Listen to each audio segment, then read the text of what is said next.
안녕하세요. 인간관계론 3조 조장 1과번 연기전공 김유신입니다. 수업에서 다루었던 2주차와 6주차 활동을 기반으로 해서 갈등 사례에 대해서 발표를 준비하게 되었는데요. 차례 먼저 보시도록 하겠습니다.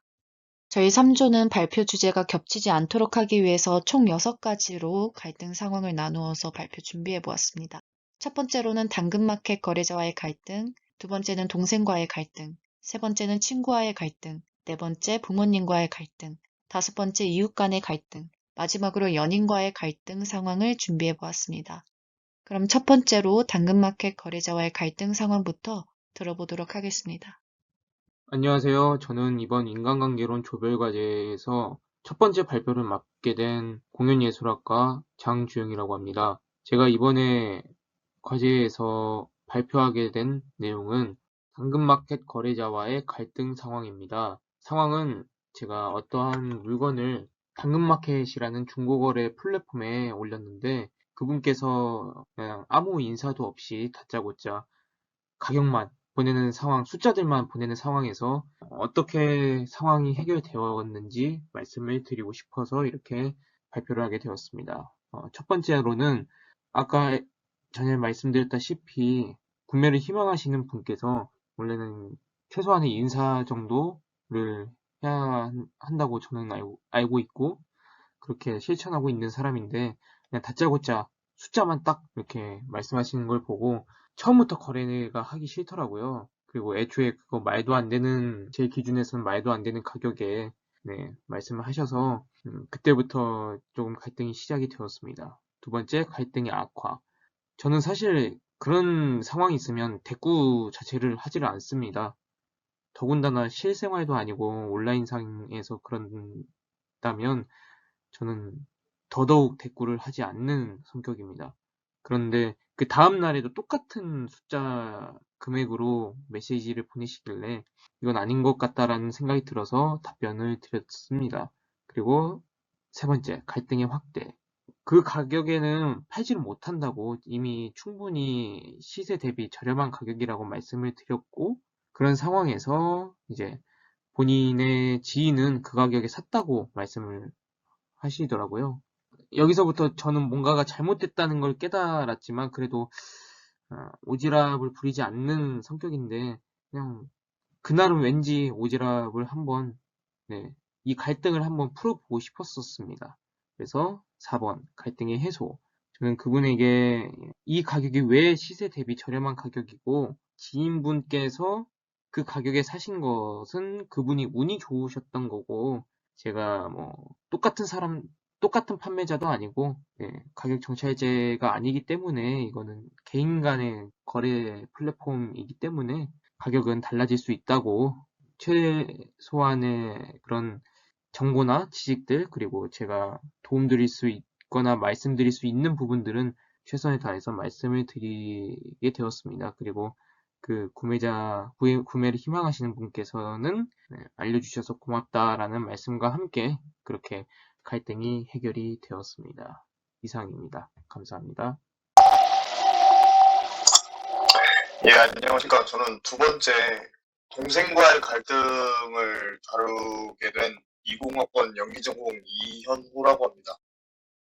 갈등 상황으로는 1년 전 동생과 아침에 교회를 가기 위해서 기다리다가 겪은 일입니다. 아침 10시까지 교회에 도착해야 하는데 동생이 늦잠을 잤고 그럼에도 빨리 준비하지 않고 느리게 준비하고 있는 모습을 보고 지각할까봐 두려운 마음에 짜증을 내고 다툼이 있었다가 하루 동안 서로 불편한 감정을 가지게 된 상황입니다. 우선 저는 의사소통 갈등의 관점에서 바라봤을 때 가족이라 편하게 말할 수 있는 사이라서 서로 피곤한 컨디션으로 짜증이 나 있었던 상황에도 불구하고 서로 빨리 가야 된다, 아니다, 늦어도 된다, 이런 서로 다른 생각으로 의견들이 격해지고 말이 거칠어지며 의사소통이 잘 안 되어 생긴 갈등입니다. 갈등의 시작 단계는 서로 의지할 수 있는 의형제 관계이지만, 저랑 동생이 이제 서로 생각이 다르고 자신의 의견만 고집하고 그러한 과정 속에서 갈등이 시작되게 됩니다. 갈등의 악화 단계로는 서로 빨리 가야 한다와 늦어도 된다는 의견 대립 속에서 각자의 의견이 거절당하고 무시당하고 그런 감정들이 모욕적인 말들로 서로 공격하기 시작되면서 악화되기 시작합니다. 갈등의 해결로는 저희가 이제 저랑 동생이 상대방의 행동에 문제를 삼고 말하는 것이 아니라 나 또한 기분이 좋지 않은 말을 해서 의사소통이 잘 안 되었다는 사실을 알게 되었고 서로의 잘못을 따지지 않고 각자가 피곤한 상태에서 서로 자기 의견만 고집하는 것을 인정하고 서로를 이해하려고 했으며 그날 저녁에 서로 있었던 감정을 이야기하고 사이좋은 형제로 다시 돌아왔습니다. 이런 갈등 속에서 언제는 누가 틀린 행동을 했다 맞다 이런 걸 따지려고 하지 않고 앞으로는 이제 어떠한 갈등이나 감정이 생길 수 있지만 그래도 서로의 관점을 이해하고 설득하는 방식으로 이제 명령조가 아닌 상대방을 아무리 가족이라도 상대방을 존중하면서 그런 관계를 가져야겠다고 이제 생각을 했습니다. 이상으로 두 번째 동생과의 갈등 20학번 연기전공 이현호 마치겠습니다. 안녕하십니까. 세 번째 친구와의 갈등 상황 발표를 맡은 공연예술학과 17학번 정을준입니다. 우선 갈등 상황으로는 5년 전에 친구와 갔던 일본 여행에서 겪었던 일로 설정했습니다.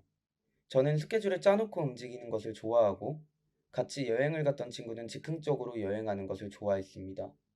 여행 중에 지하철을 잘못 타는 바람에 스케줄이 꼬이게 되었고 저는 조급하고 불안한 마음을 가지게 되었습니다. 반대로 친구는 옆에서 실수한 것을 놀리고 재밌게 놀자고 무마시켰습니다. 하지만 그 과정 중 서로 말다툼을 벌였고 하루 스케줄을 서로 불편한 감정을 가지고 여행한 상황입니다. 갈등의 원인을 알아보겠습니다. 저는 갈등의 원인으로 의사소통 갈등과 역할 갈등을 뽑아보았습니다. 먼저 의사소통 갈등 관점으로 바라봤을 때는 서로 마음을 알고 공감하지만 감정이 격해진 상황에서 서로 말이 날이 선 상태로 나와서 일어난 갈등이라고 생각해봤습니다. 두 번째는 역할 갈등 관점입니다. 여행 계획 짤 때부터 역할을 나누고 잘 이끌고 잘 따라와주지 않는 점에 대해서 서로의 기대를 충족시키지 않아서 생긴 갈등이라고 생각해보았습니다. 이번에는 갈등의 단계에 대해서 알아보겠습니다. 전 이 갈등을 갈등의 시작 단계로 생각해보았습니다. 서로 친해지고 나서 여행을 갔지만 서로의 스타일을 잘 알지 못했고 여행을 하면서 서로를 알아가는 과정 속에서 나타난 갈등 상황이라고 생각했습니다. 수업 중에 배웠던 긍정성 왜곡 측면에서도 이 갈등의 단계는 갈등의 시작 단계로 생각되어서 갈등의 시작 단계로 생각해 보았습니다. 이번엔 갈등 해결 측면에 대해서 발표해 보도록 하겠습니다. 이 갈등은 서로를 이해하고 자신의 잘못을 인정한 뒤에 충분한 의사소통을 통해 사과하는 과정을 겪어야 한다고 생각했습니다. 그리고 그 과정 속에서 서로의 감정과 이해를 공유해야 한다고 생각했습니다. 예를 들어서 누가 틀린 행동이고 맞는 행동인지 따지려 하기보다는 서로를 이해해야 한다고 생각했습니다. 그리고 실제로 이 갈등을 해결할 때도 그 하루의 마지막을 숙소에서 맥주를 마시면서 서로의 충분한 의사소통을 통해 문제를 해결하였고 그리고 그 다음 날부터 서로를 이해하고 여행 마지막 날까지 사이좋게 여행을 했습니다. 지금까지 친구와의 갈등 발표를 맡았던 공연예술학과 17학번 정을준이었습니다. 감사합니다. 안녕하십니까. 네 번째 부모님과의 갈등 상황을 발표할 김누리입니다. 갈등 상황은 작년 제가 입시를 준비할 때입니다. 저는 연기과 입시를 준비했기 때문에 외모에 조금 더 신경을 써야 했습니다. 그래서 저는 다이어트를 결심했고 입시를 하며 체중 감량을 했습니다. 코로나로 인해 대면 시험이 아닌 비대면 영상 시험이 대부분이었기 때문에 저는 이른 아침부터 새벽까지 종종 영상 촬영을 하곤 했습니다. 제가 지원하는 모든 학교의 영상 제출일이 겹쳐 매일 영상을 찍어야만 하는 상황이었기에 하루 종일 밖에 나가 있느라 밥도 제대로 먹지 못한 채로 촬영을 진행하여 부모님께서 많은 걱정을 하셨습니다. 갈등이 일어나던 날 아침에 밥을 먹고 가라는 부모님의 말씀에 다이어트를 하는 사실을 알면서도 며칠간 계속해서 음식을 권하는 부모님이 순간적으로 저를 도와주지 않는 것처럼 느껴졌습니다. 그래서 저는 부모님께 먹고 갈 수 없다고 하며 짜증을 냈고 이에 부모님은 고3인데 밥을 든든하게 먹어야 한다고 하시며 외모에 신경 쓸 시간에 연기 연습을 더 하는 것이 효율적일 것이라고 하셨습니다. 다소 감정적인 말에 저는 상처를 받았고 대학에 입학하기 위해서 열심히 하려는 저의 마음을 부모님께서 알아주지 못하는 것 같아 속상한 마음에 그대로 집을 나와버렸습니다. 저는 이 상황이 의사소통 갈등이라고 생각합니다. 갈등 상황에 있어서 부모님과 저는 서로의 입장을 고려하지 않은 채로 각자의 주장만 내세웠고 상대방의 상황을 생각해주지 않았기 때문입니다. 또한 이 상황은 갈등의 악화 단계라고 생각합니다. 갈등 상황에서 저와 부모님은 의사소통 갈등을 겪으며 서로의 행동을 이해하지 못하였고 자신의 주장을 굽히지 않고 끝까지 내세웠으며 서로에게 감정적으로 대하여 상처가 되는 말을 하였기 때문입니다. 마지막으로 갈등 해결에 대하여 발표하겠습니다. 저는 최대한 이성적인 상태를 유지하며 대화를 통해 서로의 입장을 다시 한번 밝히고 서로의 상황을 이해하려고 노력해야 하며 이러한 과정 속에서 자신을 받아들이고 상대의 입장과 상황도 동시에 받아들여야 한다고 생각합니다. 실제 부모님과의 갈등을 해결할 때도 집에 돌아가는 길에 부모님이 좋아하시는 디저트를 사서 들어갔습니다. 식탁에 마주 앉아 디저트를 같이 먹으며 아침에 있었던 일에 대해 사과를 하고 대화를 통해 서로의 입장을 이해하게 되었습니다. 지금까지 부모님과의 갈등 상황을 발표한 김누리였습니다. 감사합니다. 안녕하십니까. 5번째 발표할 공연예술학과 강인우입니다. 제가 선택한 갈등은 이웃 간의 갈등입니다. 갈등 상황은 같은 건물 이웃과 주차 문제로 발생한 갈등이었습니다. 주차가 취약한 다세대 주택에 앞차가 차를 옮겨야 나갈 수 있어야 하는 상황에서 근무 시간과 집에 있는 시간이 달라 생긴 갈등 상황입니다. 아침부터 바쁜 스케줄로 차를 이용하였어야 했습니다. 하지만 앞차의 주인인 이웃은 새벽에 일을 마치고 들어오는 이웃이었습니다. 전화를 여러 번 시도했지만 받지 않았습니다. 그래서 집을 찾아가서 양해를 구하고 차를 옮겨줄 수 있나 물어보려 했지만 돌아온 말은 듣기 불편한 말이었습니다. 기분이 상한 나머지 서로 언성이 높아지며 결국 저희 부모님까지 상황에 엮이게 되었습니다. 갈등의 원인은 역할 갈등과 의사소통 갈등이라고 생각합니다. 역할 갈등의 입장에서 서로에게 불편을 주지 않아야 하는 이웃의 역할로서 저의 이웃은 차를 옮겨주지 않았고 저는 그 이웃이 늦게 들어오는 것을 알고도 아침부터 찾아가 불편을 주었습니다. 의사소통 갈등 관점에서는 이웃은 아무리 자신이 힘들고 귀찮아도 처음부터 거친 말을 사용했고 저도 불편을 주는 입장에서 같이 거친 말을 사용했습니다. 갈등의 단계는 갈등의 확대라고 생각합니다. 갈등이 쉽게 해결되지 않고 점점 악화되자 부모님도 갈등 상황에 들어오면서 갈등이 확대되었습니다. 갈등 해결은 서로의 상황을 이해하며 좋은 대화로 문제를 해결하고 각자 자신의 말과 행동이 너무 거칠거나 상대방의 기분을 상하게 하지 않았는지 생각해보고 만약 그랬다면 사과를 하고 상대방이 그런 행동을 한 이유를 잘 이해해야 한다고 생각합니다. 실제 이 갈등은 해결하기까지 힘들고 오랜 시간이 소요됐지만 결국에는 서로의 언행에 대해서 사과를 주고받았고 앞으로 이런 상황이 생기지 않게 하기 위해 적당한 시간 조절과 필요시에는 전날 선조치를 하는 것으로 정하고 잘 해결되었습니다. 이상으로 발표 마치겠습니다. 안녕하십니까. 3조에서 6번째 연인과의 갈등 상황을 발표하게 된 19학번 연기전공 김유신입니다. 제가 연인과의 갈등 상황을 준비하게 된 이유는 우선 저에게는 2년 6개월 동안 만나고 있는 사람이 있는데요. 그 사람이 있어서 이걸로 해야겠다라고 생각한 건 아니었고, 제가 겪은 갈등 상황이 이 수업을 들을 사람들 중에서 연애를 하고 있는 분들 혹은 연애를 해봤던 사람들에게 공감이 될 만한 주제이기도 했고, 그리고 제가 겪은 갈등 상황들 중에서도 가장 그 과정이 정말 힘들었고, 그랬는데 갈등이 해소가 되었을 때는 정말 완전히 속이 시원하게 갈등이 해소가 된 상황이어서 그래서 이 연인과의 갈등 상황을 준비하게 되었습니다. 제가 소개해드릴 갈등 상황은요, 연락 문제로 인해서 다투게 된 상황입니다. 초반에는 남자친구와 싸울 일이 별로 없었어요. 서로한테 잘 보이려고 노력을 많이 했기 때문에 싸울 일이 별로 없었는데 더군다나 저희 커플은 같은 학교에 같은 과 CC이기 때문에 서로 붙어 있는 시간이 굉장히 많았습니다. 그러다 보니까 초반에는 불같이 사랑을 하잖아요. 그래서 서로 붙어 있고 싶고 떨어져 있기 싫고 그리고 서로에게 잘 보이려 하고 하다 보니까 싸울 일이 없었던 거죠.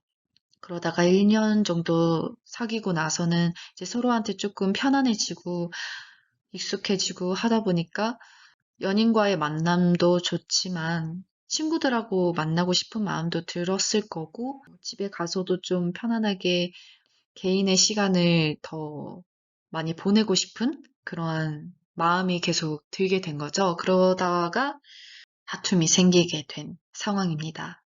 제 남자친구가 본가를 가거나 친구들을 만나러 갈 때에 연락이 잘 되지 않아서 다투게 되었어요.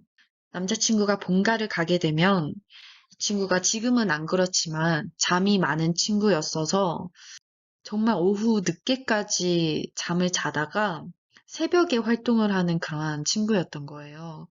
그래서 저랑은 생활 패턴이 아예 달랐기 때문에 본가를 가게 되면은 굉장히 연락이 잘 되지 않았던 거죠. 본가를 가기 전에는 기숙사를 썼습니다, 이 친구가. 그래서 기숙사도 쓰고 하다 보니까 거기에 맞는 생활 패턴에 이제 맞춰서 생활을 하다 보니까 학교를 갔다가 뭐 만나고 기숙사 가고 하면은 괜찮은데 본가만 가면은 더 편안하게 시간을 쓰다 보니까 연락이 잘 안 됐던 거죠. 그래서 저녁에 일어나면 그때 연락이 닿았고 그때 연락 한번 하고 그러고 저는 자고 계속 이렇게 지냈었습니다. 그리고 친구들을 만나러 가면 술을 마시러 가는 경우가 너무 많았어요. 그냥 친구 만나러 가는 거는 술 마시러 가는 거였어요. 근데 저는 일부러 술 마시러 가면 일부러 더 연락을 하지 않는 사람이었습니다. 그 이유는 제가 연락을 하게 되면 친구들이 제 남자친구를 조금 곤란하게 하는 것 같더라고요. 뭐, 예를 들면 저한테 전화가 오면 가봐야 되는 거 아니야? 이렇게 뭐, 걱정하듯이 이야기를 하지만 눈치를 주는 거죠. 그런 식으로 이제 곤란하게 하고 제 남자친구도 그러다 보면은 편안하게 놀지 못하고 하다 보니까 일부러 더 연락을 하지 않았습니다. 그런데 좀 시간이 늦어지고 하다 보면 저는 걱정이 되니까 한 번이라도 연락을 해줬으면 좋겠다라는 생각을 했는데 정말 잘 하지 않았어요. 왜냐면 제 남자친구는 불필요하게 밥 먹었어? 나 지금 어디 가? 뭐 이런 거를 문자로 이렇게 계속해서 주고받는 것보다 한 번의 통화로 모든 말을 다 하고 끝내는 걸 좋아하는 친구였거든요. 근데 그와 달리 저는 전화보다는 문자를 계속해서 주고받는 거를 좋아하던 사람이었기 때문에 이게 이러한 가치관이 맞지 않다 보니까 더 갈등을 겪게 된 거예요. 그리고 술을 마시러 갈 때에는 보통은 그 대학 동기들하고 마시게 되는데, 어, 저보다 선배예요, 남자친구가. 그러니까 동갑인데 선배인 거죠. 제가 재수를 해서 1년 늦게 들어오다 보니까 동갑인데 선배라서 기수가 다르다 보니까 같이 노는 친구들도 달랐던 거죠. 근데 그 남자친구가 술을 마시러 갈 때에 동기들끼리 마시는데 그 자리에 제가 싫어하는 여자아이가 있었어요.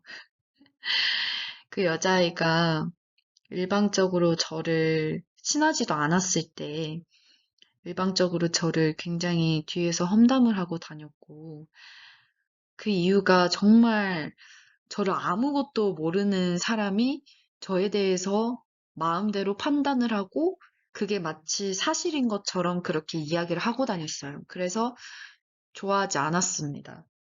그랬는데 이걸 남자친구가 알았어요. 알았는데도 어쩔 수 없잖아요.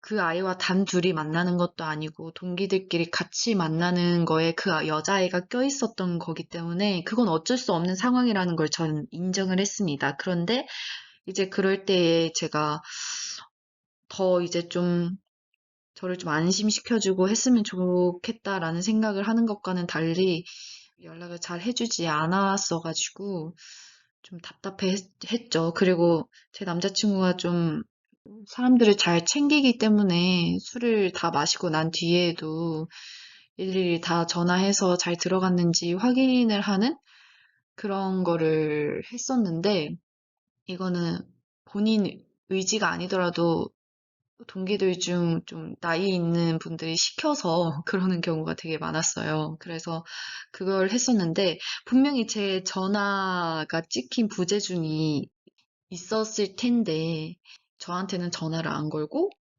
그 여자아이한테도 전화를 걸어서 잘 들어가는지 확인하고, 뭐 다른 사람들한테 전화 걸어서 확인하고, 그렇게 집을 가는 거죠. 근데 이런 걸 알게 되다 보니까 굉장히 서운하더라고요. 그러다 보니까 이게 계속 술 마시러 갈 때마다 반복이 되어서 이 아이한테 집착하게 되고, 그리고 그 순간만큼은 제가 자유롭지 못하게 되고, 그러다 보니까 건강하지 못한 연애를 하게 된 거죠. 그래서 저도 힘들고 남자친구도 힘들고 그렇게 됐습니다. 그리고 더군다나 둘 다 자존심이 굉장히 세서 갈등 상황이 생기면 저 같은 경우에는 대화를 할 때 일부러 좀 회피를 하게 되더라고요. 싸우기 싫어서. 그러다 보니까 대화가 단절되고 그러면서 갈등이 더 악화가 되고 서로가 답답하니까 서로가 서로에게 화를 내게 되고 하다 보니까 상처되는 말까지 하게 되는 거죠. 그러면서 갈등이 계속 생겨난 그런 상황입니다. 갈등의 원인은 저는 모든 원인에 다 포함이 되어 있다고 생각을 하는데요. 대표적으로 세 개를 가져왔는데 의사소통 갈등과 불공정 갈등과 역할 갈등이라고 생각을 했습니다. 의사소통 갈등은 갈등이 생겼을 때 대화를 하면 자존심을 내세웠어요. 그래서 이 잘못한 거에 있어서 상대방 탓만 하기 바빴던 거죠. 뭐, 너가 이랬잖아. 너가 이래서 이런 거야. 이런 식으로 상대방 탓을 하게 된 거죠. 그리고 기분이 나쁘니까 소통하려고 하지 않았어요. 그냥 말을 닫아버리는 거죠. 입을 닫아버리는 거죠. 그러면 답답한 사람이 답답한 상황을 풀어나가기 위해서 계속 시도하고 시도하다 보다가 때로 행해지지 않으면 무심코 상대방을 비난하는 말을 하게 되고 상대방을 이해해주지 않는 말을 하게 되고 상대방의 감정을 더 상하게 하고 무너뜨리게 하는 말을 함으로써 갈등이 더 심화되어 갔습니다. 그리고 불공정 갈등이라고 한 거는 저는 연락을 잘 하는 사람이었기 때문에 상대방도 똑같이 연락을 잘해야 된다라고 생각을 했던 거예요. 그래서 나는 이렇게 해줬는데 왜 이 아이는 나한테 이렇게 안 해주지? 라고 생각을 한 거죠.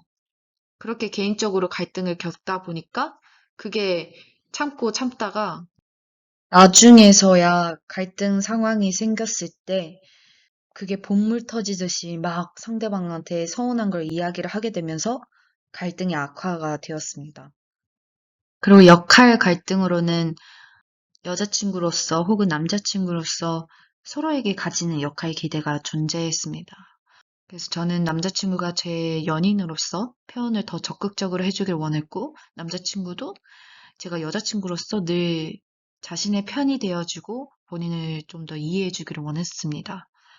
그리고 저는 제 남자친구가 제가 뭐 다른 이성 친구도 아니고 동성 친구도 아닌 본인의 여자친구이잖아요. 그래서 좀 더 그 사람들과는 좀 다르게 좀 특별한 대우를 받길 원했던 거죠. 더 관심을 가져주길 원했던 거였는데, 이러한 것들은 제가 이 아이를 이해하지 못해서 그랬던 거라고 생각을 합니다. 왜냐면 이 아이가 표현하는 방식, 그리고 제가 사랑을 표현하는 방식이 서로가 다를 텐데 그 다른 거를 인정하지를 못했던 거죠. 그래서 제가 지금까지 설명드린 갈등 상황은 현재는 갈등이 해소가 된 상태입니다. 근데 갈등이 악화되었을 당시에는 서로가 좀 예민해져 있었고 대화를 회피하고 하다 보니까 상대방이 왜 저렇게 행동하는지를 이해하지를 못했던 겁니다. 그리고 제가 화가 나면 그 싸우는 당시에 바로 그 자리에서 제 생각을 바로 전달하지 못하는 성격이에요. 근데 남자친구는 그 자리에서 그 시간에 바로 해결해야 하는 사람인 거죠. 그래서 저는 남자친구가 왜 그래? 라고 물으면 내가 지금 왜 화가 났지? 내가 왜 자꾸 이런 행동을 하지? 이렇게 저도 정리가 안 되는 거예요. 그래서 말을 못 하는 건데 그 모습이 남자친구한테는 답답하게 느껴지는 거예요. 그래서 이 상대방이 그러한 모습을 저의 단점이라고 생각하고, 뭐, 물론 상대방이 그랬을 때 저도, 얘 이거 진짜 싫다. 얘 이거 진짜 단점이다. 이거 정말 별로다. 라고 생각하게 되다 보니까 그런 모습을 서로가 미워하게 된 거예요. 그러니까 갈등이 악화될 수밖에 없었던 겁니다. 그런데 지금은 완전히 해소가 되었어요. 어떻게 해소가 되었냐면, 해소가 될 수밖에 없었던 계기가 있었는데 그 계기는 너무 길어서 말씀드리기에는 조금 그렇고 지금도 물론 완전히 해소라고 하기에는 좀 부족함이 있을 수도 있지만 이전과는 완전히 다른 사랑을 하고 있다고 생각을 합니다. 우선 저희는 서로의 그러한 부족함을 인정하기로 했어요. 그런데 이걸 인정하기 전에 개인의 연약함, 자기 자신의 연약함과 부족함을 먼저 인정을 했습니다. 아까 말했다시피 화가 나면 입을 닫아버리고 회피해버리는 저의 이러한 모습이 저는 아무런, 나는 이게 뭐 내가 화가 나서 그런 건데 라고 이렇게 생각할 수도 있지만 이게 상대방한테는 정말 싫은 모습일 수도 있잖아요. 이러한 걸, 내가 이런 게 좀 부족하구나. 내가 이런 게 좀 고쳐져야 되는 부분이구나. 라는 거를 인정하게 되었습니다. 그리고 남자친구도 본인의 그러한 저를 실망케 하고 하는 모습들을 인정을 하게 되었습니다. 그러다 보니까 자기 자신을 인정하고 자기 자신을 더 사랑하려고 하고 하다 보니까 상대방의 연약함이나 부족함을 이해하게 되는 거죠. 그리고 최대한 그러한 갈등 상황에 빠지지 않으려고 노력을 했는데요. 상대방이 실수를 했을 때 그 상대방의 실수함을 잘잘못을 따지려고 드는 것이 아니라 그러한 모습마저도 이해하려고 노력을 하고 먼저 용서하려고 노력을 했습니다. 왜냐면 이 아이의 그러한 부족함을 내가 따질 수가 없었습니다. 그 이유는 저 또한 부족할 때가 많고 저 또한 그렇게 살아가고 있는지, 내가 이 상대방한테 원하는 모습의 이상향의 모습으로 내가 그렇게 살아가고 있는지를 먼저 생각하게 되었기 때문에 이 사람을 이해하고 용서하다 보니까 갈등이 해소될 수 있었습니다. 그래서 제가 말씀드리고 싶은 갈등의 해결 방법은 우선 저는 완전히 많이 붙어 있는 시간이 많았는데 지금은 남자친구가 휴학을 하고 하다 보니까 장거리 커플이 되었어요. 그래서 혼자 있는 시간이 많아지게 된 거죠. 제 개인적으로. 그리고 그래서 이제 남자친구도 저도 서로가 개인적으로 생각할 수 있는 시간이 많아지게 됐어요. 그리고 뭐 종교적인 이유로도 더 이제 사랑에 대해서 생각할 기회가 생긴 거죠. 그래서 사랑에 관한 가치관이 굉장히 긍정적으로 변화되기 시작을 했고, 서로가 건강한 연애를 하기 위해서 노력하게 되었습니다. 그리고 이거는 이제 제가 완전히 저의 가치관을 말씀드리는 건데, 아침마다 상대방을 사랑하기로 내가 선택을 한다. 내가 완전히 이 사람을 사랑하기로 작정하고 선택을 한다라고 그렇게 생각하기로 했습니다. 그렇게 되다 보니까 내가 먼저 상대방을 사랑하기로 스스로 선택했기 때문에 제가 온전히 감당해야 하는 부분이 생기게 된 거예요.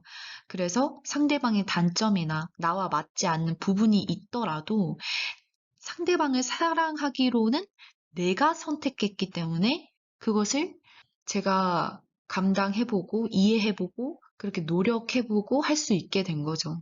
그리고 많은 사람들이 간과하고 지나치는 부분이 서로 살아온 환경이 너무 다른 남이 만나서 사랑하는 거를 많은 사람들이 놓치고 가는 경우가 너무 많아요. 그래서 저도 그걸 놓치고 살았었고, 그래서 저와 맞춰가야 된다고 그렇게 생각을 했는데, 그거를 내려놓았습니다. 그래서 서로 살아온 환경이 너무 다른 남이 만나서 사랑하는 것이고 하기 때문에 그 부분을 서로가 인정을 해야 하고, 이해하고 맞춰가야 된다고 생각을 했습니다. 그리고 성격 차이로 인한 다툼은 당연한 것이라고 생각을 합니다. 애초에 서로 다른 사람이 만나서 사랑하는 것이기 때문에 성격 차이가 있는 거는 당연한 거예요. 그런데 그 다른 것 중에서도 잘 맞는 부분이 있기 때문에 정말 잘 맞을 때는 서로 짝짝꿍 하면서 정말 잘 맞거든요.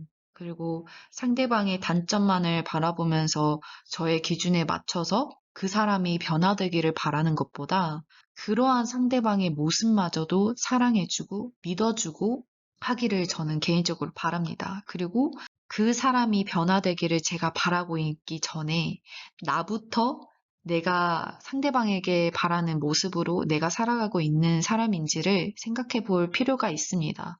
아마 생각해보면 나는 그런 사람이 되어 있지 않은 경우가 많아요. 제가 그랬거든요. 그래서, 상대방을 탓하고 상대방의 그러한 단점을 먼저 생각하기보다 제가 변화되면 상대방도 변화되는 그러한 경험을 하실 수 있을 거라고 믿습니다. 그리고 긍정은 긍정으로 되돌아오고 부정은 부정으로 되돌아온다고 생각을 해요. 그리고 또 서로에게 너무 많이 의지하는 거는 사실 좋지 않아요. 서로가 서로에게 많이 의지하다 보면은 그만큼 그 사람에게 바라는 것도 많아지게 되거든요. 그래서 이 아이는 내 건데 라고 생각하는 경우가 되게 많아요. 그런데 그게 아니거든요. 그래서 상대방을 자신의 소유물로 생각하는 게 아니라 그냥 그 사람 한 사람으로서, 한 인간으로서 바라보는 시선이 필요하다고 생각을 합니다. 그리고 소통을 많이 하는 것도 좋다고 생각을 해요. 저한테 가장 필요한 부분이었는데 회피하지 않고 소통하는 방법을 저는 지금 배우고 있는 중입니다. 보통은 내가 말하지 않아도 얘가 알아주기를 바라고 이러는 경우가 되게 많아요. 저 또한 그랬고요. 근데 말하지 않으면 상대방은 몰라요. 그거를 저는 깨달았습니다. 그래서 이 발표를 듣는 사람들도 제가 지금까지 말씀드린 갈등 해결 방법을 깨닫기를 바라고 과거와는 더 달리 서로 존중하고 이해하는 그러한 사랑을 하기를 개인적으로 바랍니다. 여기까지 연인과의 갈등 상황을 발표한 19학번 연기전공 김유신이었습니다. 감사합니다. 네, 다음으로는 발표를 준비하면서 저희 조원들이 개인적으로 느낀 점에 대해서 말씀드리도록 하겠습니다. 우선 장주영 학생은 수업을 듣기 전에 일어났던 일이라서 이제 와서 되짚어 보니까 복귀를 하는 듯한 마음이었습니다. 라고 이야기했습니다. 복귀는 뭐 바둑에서 사용하는 말인 것 같은데요. 처음부터 이제 그러한 상황을 되돌아볼 수 있는 시간을 가졌습니다. 라고 이야기하는 것 같습니다. 평소 우리가 살아가면서 많은 갈등이 기다리고 있을 텐데 그때마다 완벽하기는 아니더라도 수업에서 배웠던 내용들을 삶에 적용시켜보면 어떨까 하는 마음이 들었습니다. 라고 느낀 점을 말했고요. 정의준 학생은 실제로 나에게 있었던 갈등을 발표로 준비하면서 그 상황 속 나의 잘못되었던 행동과 언행이 생각나면서 부끄러워지기도 했고 조언들의 자료를 보며 갈등을 해결할 수 있는 다양한 방법들을 배울 수 있어서 좋은 기회였다고 생각합니다. 이현우 학생은 언제나 갈등이 생길 수 있고 최근에 들어서도 주변 지인들이나 친구들과 갈등이 생기는데 이럴 때일수록 서로 맞다, 틀렸다를 따지지 않고 타인의 입장을 먼저 생각하면서 그리고 과제를 하면서도 앞으로의 갈등을 잘 해결해 나가야겠다고 생각할 수 있었던 것 같습니다. 라고 이야기했고 김누리 학생은 제가 실제로 경험했던 일을 토대로 발표를 하면서 그때 상황을 다시 떠올려 성찰하는 시간을 가졌습니다. 또 어떠한 인간관계든 갈등은 충분히 발생할 수 있음을 깨닫고 해결을 어떻게 하느냐에 따라서 관계에 진전이 있을 수 있다는 사실을 깨달았습니다. 강인우 학생은 시간이 지난 갈등을 다시 한번 생각해 보면서 그때는 알지 못했던 나의 잘못된 점을 알 수 있었고 비슷한 상황의 갈등이 있었는지도 생각했습니다. 앞으로 이번에 선택한 갈등과 비슷한 갈등이 생긴다면 상황이 악화되기 전에 잘 해결할 수 있을 것 같습니다. 그리고 마지막으로 저는 나는 갈등 상황에 처했을 때 어떻게 대처하는가에 대해 생각하게 됐습니다. 저는 평소 갈등 상황이 오면 회피하는 경우가 많아서 지금까지도 해결하지 못한 갈등 상황이 많습니다. 지나고 보니 회피하는 것이 곧 저를 망가뜨리는 지름길이라는 것을 깨닫게 되었습니다. 갈등 상황이 오더라도 갈등을 겪는 상대방과 소통하면서 대화로 빠르게 풀어나가는 것을 연습해야 될 것 같습니다. 라고 느낀 점을 이야기했습니다. 네, 이상으로 저희 3조 발표를 마치도록 하겠습니다. 감사합니다.